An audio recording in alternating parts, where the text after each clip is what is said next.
کہ الحمدللہ آپ کا مکتب بلال ترقی کے راہ پر گامزن ہے، اور بچے الحمدللہ کافی محنت کر رہے ہیں، اور ساتھ ہی ساتھ آپ کے امام صاحب بچوں کو نکھارنے میں لگے ہوئے ہیں۔ میں کئی سالوں سے بچوں کے پروگرام میں شامل ہو رہا ہوں، ہر سال دیکھتا ہوں کہ بچوں کے اندر اور نکھار ہوتا چلا جا رہا ہے۔ اللہ اس کو قبول فرمائے اور مکتب کو اللہ تبارک و تعالی نظر بد سے اور حاسدین کی حسد سے اللہ حفاظت فرمائے۔ جس طریقے سے آپ حضرات نے بچے اور بچیوں کی حوصلہ افزائی کی، ایک میری چھوٹی سی درخواست ہے کہ آپ کے بچوں کے سنوارنے میں آپ کے امام صاحب کافی محنتیں کر رہے ہیں، آپ نے خود اپنی آنکھوں سے دیکھا بھی، کانوں سے سنا بھی۔ تو میری درخواست یہ ہے کہ جس طریقے سے آپ لوگوں نے بچے اور بچیوں کی حوصلہ افزائی کی ہے، آپ حضرات امام صاحب کی بھی حوصلہ افزائی کر دیں، جو بھی جن سے رقم بن پڑے لا کر کے یہاں ان کے نام سے رکھ دیں۔ یہ صرف حاجی خلیل صاحب کی ذمہ داری نہیں ہے، یا جناب غلام مصطفیٰ جہاں جو آپ کے پنچایت کے مکھیا ہیں، صرف انہی کی ذمہ داری نہیں ہے، بلکہ یہ آپ سب کی ذمہ داری ہے۔ اس لیے آپ سبھی حضرات سے گزارش ہے کہ بڑھ چڑھ کر کے تعاون فرما دیں ان کا، اور ان کا حوصلہ افزائی فرمائیں۔ مکتب کے حوالے سے ایک دو باتیں عرض کر کے اصلاح معاشرے پہ ایک دو بات، اس کے بعد میں اپنی بات کو ختم کروں گا۔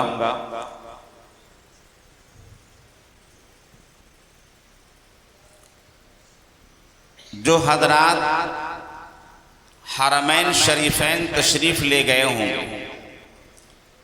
حاجی خالد خلیل صاحب اور پتہ نہیں کون ہے، یا حاجی صاحب مجھے تو معلوم نہیں، وہ اس بات کے شاہد ہوں گے جو میں عرض کرنے جا رہا ہوں کہ مسجد نبوی کے اندر جو جامعہ صفہ ہے، وہ جامعہ صفہ مسجد نبوی کے محراب سے 1.5 فیٹ اونچائی پہ، کیوں حاجی صاحب ہے نا، یہ اللہ کے رسول صلی اللہ علیہ وسلم نے 1.5 فیٹ اونچا کیوں رکھا مسجد سے؟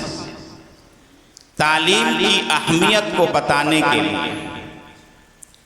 اور جتنے بھی مکاتب اور مدارس دنیا کے اندر ہیں، وہ تمام کے تمام جامعہ صفہ کی شاخیں، مکاتب اور مدارس میں مسائل بتائے جاتے ہیں، قرآن پڑھنے کا طریقہ بتایا جاتا ہے، نماز پڑھنے کا طریقہ بتایا جاتا ہے۔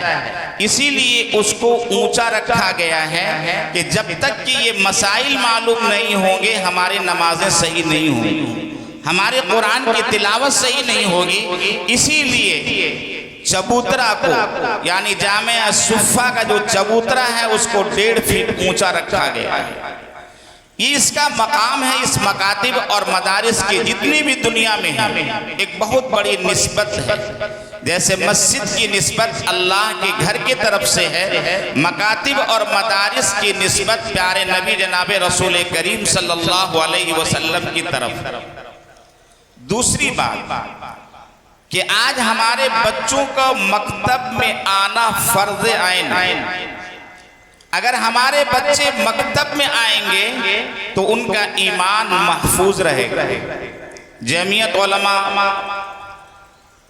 ہندوستان کا ایک پروگرام ہوا تھا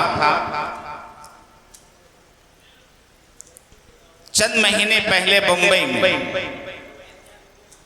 تو وہاں پہ بہت ساری باتیں آئی کہ ہماری بچیاں ارتداد کی طرف کیسے جا رہی ہیں۔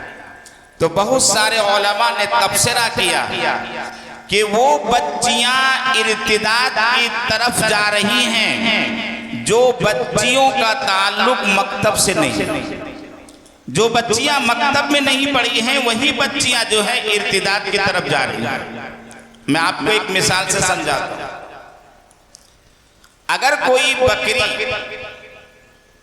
اپنی جماعت سے، اپنی ریوڑ سے الگ ہو جاتا ہے تو بھیڑیا اس کو اچک لیتی ہے، بھیڑیا کھا لیتی ہے اکیلے سمجھ کر، لیکن جب تک کہ وہ بکری جماعت کے ساتھ رہتی ہے تو اس کو بھیڑیا اچک نہیں سکتی۔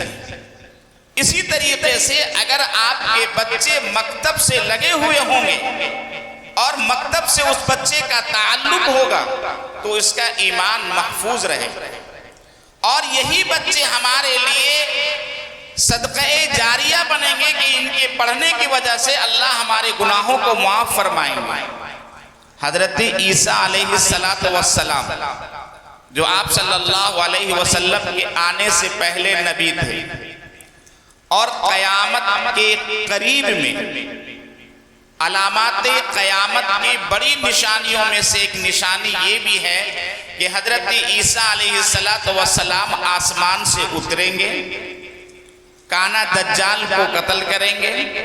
حضرت عیسیٰ علیہ السلام جب آئیں گے تو یہاں پہ ان کی شادی بھی ہوگی، ان کے بچے بھی ہوں گے، ان کی بچیاں بھی ہوں گی، اور حضرت عیسیٰ علیہ السلام کا آخر وقت میں انتقال ہوگا، اور پھر آپ صلی اللہ علیہ وسلم کے روضے میں ان کا قبر بنے گا۔ یہ حضرت عیسیٰ علیہ السلام اپنے زمانے میں سفر میں جا رہے تھے، اتفاق سے گزر ہو رہا تھا قبرستان کی طرف سے، تو دیکھتے کیا ہے کہ ایک قبر والے کو عذاب ہو رہا تھا۔ ان کے بہت سارے جماعت کے لوگ تھے، ساتھی تھے، کسی کو کچھ نہیں بتایا۔ حضرت عیسیٰ علیہ السلام لپک کر کے گھر گئے، غسل کیا، نیا جبہ جو اچھا دھلا ہوا تھا وہ پہنا، امامہ باندھا، اور اکیلے فوراً قبرستان کے پاس آئے۔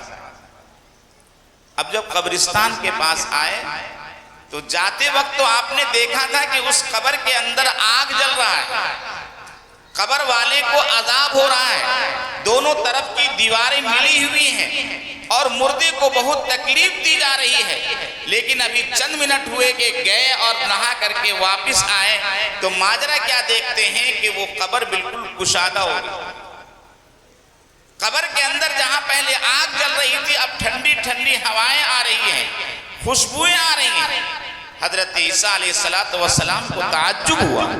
حضرت عیسیٰ علیہ السلام نے اللہ سے ہم کلامی کی، پوچھا کہ اللہ یہ کیا ماجرا ہے کہ ابھی ہم گئے تو عذاب ہو رہا تھا اور جب ہم چند منٹ میں واپس آئے ان کے لیے دعائے مغفرت کرنے کے لیے تو یہاں پہ ماجرا الٹا ہے کہ دیکھ رہا ہوں کہ قبر کشادہ ہے اور قبر کے اندر جنت کی ہوائیں آ رہی ہیں، جنت کی خوشبوئیں آ رہی ہیں، کیا بات؟ اللہ تبارک و تعالیٰ نے فرمایا کہ عیسیٰ یہ قبر والے جب انتقال کیے تھے تو اپنی بیوی کو امید سے چھوڑا تھا، اور اس کے بعد اس کی بیوی نے ایک بچے کو جنم دیا، اور بچے کے 3.5 سے 4 سال عمر ہوئی، اس کی بیوی نے یعنی قبر والے کی بیوی نے اس کے بچے کو مکتب میں ڈالا، اور آج مکتب کے استاذ نے، معلم نے انہیں بسم اللہ الرحمن الرحیم پڑھائی، بچے نے ٹوٹی ہوئی زبان سے میرا نام لیا اور وہ بھی رحمان اور رحیم نام لیا۔ مجھے غیرت آئی کہ اس کا بچہ دنیا میں میرا نام لے اور وہ بھی رحمان اور رحیم سے نام لے اور میں اس کو عذاب قبر دوں، اس لیے جیسے ہی اس کے بچے نے بسم اللہ الرحمن الرحیم کہی میں نے عذاب قبر کو ہٹا دیا اور میں نے اس کی مغفرت فرما دی، اور میں نے اس کے عذاب قبر کو ہٹا کر کے اس کے قبر کو میں نے کشادہ کر دیا اور جنت کا ایک حصہ میں نے اسے بنا دیا۔ تو ہم اپنے بچے کو مکتب میں ضرور ڈالیں، دینی تعلیم ضرور دیں تاکہ ہمارے بچے کا ایمان محفوظ رہے۔ وقت بہت زیادہ ہو گیا ہے، 1-2 باتیں اور۔ کہ میں نے حدیث پاک پڑھی الدین کلہ آداب، کہ دین پورا کا پورا آداب۔ آج ہمارے معاشرے میں ادب نہیں، بیٹا باپ کی ادب نہیں کر رہا ہے، ماں کی ادب نہیں کر رہا ہے۔ اگر ہم ادب کریں گے تو اللہ کی رحمتوں کا نزول ہوتا ہے، اور بعض دفعہ ایسا ہوتا ہے کہ اللہ تبارک و تعالی ہمارے گناہوں کی بخشش فرما دیتے ہیں۔ حضرت مجدد الف ثانی رحمت اللہ علیہ، ذرا غور سے سنیں، بڑا عبرتناک واقعہ۔ حضرت مجدد الف ثانی رحمت اللہ علیہ، جنہیں احمد سرہندی رحمت اللہ علیہ کہا جاتا ہے، وہ قرآن و حدیث سے مسائل لکھ رہے تھے۔ پہلے لکھا کیسے جاتا تھا؟ بانس کا قلم ہوتا تھا، ایک شیشی ہوتی تھی، اس میں روشنائی ہوتی تھی، اور ڈال کر کے لکھا جاتا تھا۔ حضرت لکھ رہے تھے، لکھتے لکھتے حضرت کو تقاضا ہوا بیت الخلا کا۔ حضرت بیت الخلا گئے۔ اب بیت الخلا جب گئے تو دیکھتے کیا ہے کہ روشنائی لگی ہوئی ہے شہادت کی انگلی پہ، ایسی ڈالتے تھے وہ روشنائی لگی۔ جب بیت الخلا کے اندر گئے تو انہیں احساس ہوا کہ یہ روشنائی وہ روشنائی ہے جس سے ہم اللہ اور اللہ کے رسول کی بات لکھا کرتے، قرآن اور حدیث سے مسائل کو نکال کر کے ہم لکھتے ہیں، اور اس روشنائی کو ہم غلط جگہ پہ، ناپاک جگہ پہ ڈال دیں۔ حضرت مجدد الف ثانی رحمت اللہ علیہ اپنے تقاضے کو روکتے ہیں، باہر آتے ہیں، پاک جگہ پہ پانی سے اس روشنائی کو دھوتے ہیں، پھر اندر جاتے ہیں، بیت الخلا سے باہر فارغ ہو کر کے آتے ہیں۔ اللہ کی طرف سے خوشخبری سنائی دی جاتی ہے کہ احمد سرہندی سنو، تم نے جو ادب کیا ہے اس ادب کی وجہ سے اللہ تمہارے گناہوں کو معاف کر دیا۔ ہم بھی اپنے ماں باپ کی ادب کرنا سیکھیں، بڑوں کا ادب کرنا سیکھیں۔ آج سماج میں ہمارے کوئی ذمہ دار ہے، ان کا ادب نہیں کرتے۔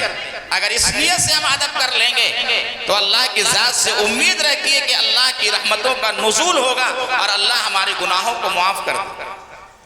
ہارون رشید بہت بڑے بادشاہ، عالم بھی تھے۔ ان کی بیوی حضرت زبیدہ،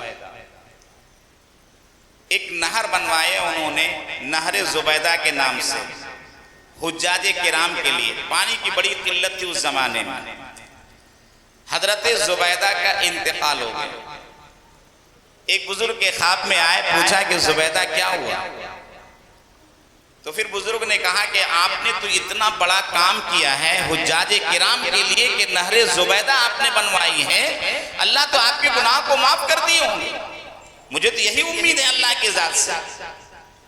ہارون رشید کی بیوی حضرت زبیدہ نے کہا الحمدللہ، اللہ نے میرے گناہ کو معاف کر دیا، میری مغفرت فرما دی اور جنت کا فیصلہ فرما دیا۔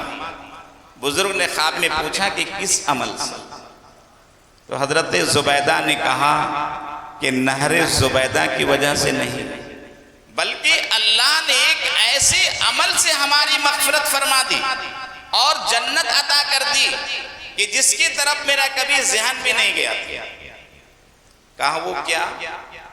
کہا کہ میں ایک مرتبہ کھانا کھا رہی تھی، آدھا سر ڈھکا ہوا تھا، کھانا کھا رہی تھی اور لقمہ اٹھانے والی تھی کہ مسجد کے مؤذن صاحب نے آواز لگائی اللہ اکبر اللہ اکبر۔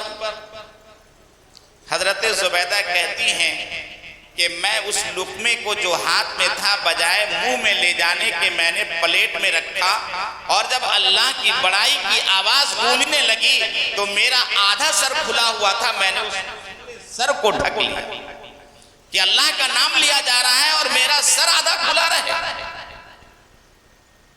جب میں نے یہ سر کو ڈھک لیا، اللہ کو یہ عمل اتنا پسند آیا، اتنا پسند آیا کہ اللہ نے فرشتوں کے ذریعے سے فرمایا کہ میرے نام کا انہوں نے احترام کیا ہے، ادب کیا ہے، اس ادب اور احترام کی وجہ سے آج اس کے گناہوں کو معاف کر دو۔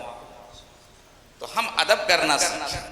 اسی لیے پیارے نبی جناب رسول کریم صلی اللہ علیہ وسلم نے فرمایا کہ الدین کلہ آداب۔ جب ہم ادب کریں گے نا تو اللہ تبارک و تعالی ہم کو علم نافع عطا فرمائے گا۔ پھر علم نافع کے بعد ہمیں عمل کی توفیق عطا فرمائیں گے، پھر اللہ تعالیٰ عمل کی جب توفیق عطا فرمائیں گے تو پھر اللہ تبارک و تعالیٰ ایسی ایسی باتیں میرے ذہن میں ڈالیں گے جو اور لوگوں کا ذہن وہاں تک کہ نہیں جائے گا۔ تو ہم ادب کرنا سیکھیں۔ اصلاح معاشرے کے موضوع سے ایک بات کہ ہمارے معاشرے میں آج کیا ہے کہ ہم نکاح کرتے ہیں لیکن دین مہر نہیں دیتے، مہر تو ادا ہی نہیں کرتے۔ شوہر کا اگر پہلے انتقال ہو گیا تو بیوی کو زبردستی وہاں لے جاتے ہیں جنازے پہ اور کہتے ہیں کہ معاف کر دیجئے۔ مفتی صاحب موجود ہیں، پوچھ لیجئے کہ ان کا مہر معاف ہوتا ہے یا نہیں۔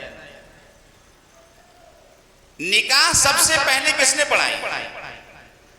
سب سے پہلے نکاح اللہ تبارک و تعالی نے حضرت آدم علیہ السلام کا پڑھا، اور پہلے سونا چاندی یا نقد روپے کا مہر نہیں ہوتا تھا، اللہ نے مہر رکھا۔ حضرت آدم کا جب نکاح حضرت حوا سے ہوا تو آپ نے مہر رکھا اور کہا کہ مہر ادا کرو۔ مہر کیا تھا کہ پیارے نبی جناب رسول کریم صلی اللہ علیہ وسلم کے اوپر 10 مرتبہ درود پاک پڑھو، یہ حکم دیا ہے۔ اور آج ہم کیا کرتے ہیں کہ دین مہر تو دیتے ہی نہیں۔ تو ایک چیز یاد رکھیں کہ دین مہر ادا کرنے والا بنے۔ دوسری چیز یہ ہے کہ ہماری شریعت میں بارات نہیں ہے، اس لیے آپ سے مؤدبانہ درخواست ہے کہ ہم باراتی سے پرہیز کریں۔ چند آدمی اپنے گھر کے لے کر کے جائیں اور نکاح پڑھا کر کے چلے آئیں۔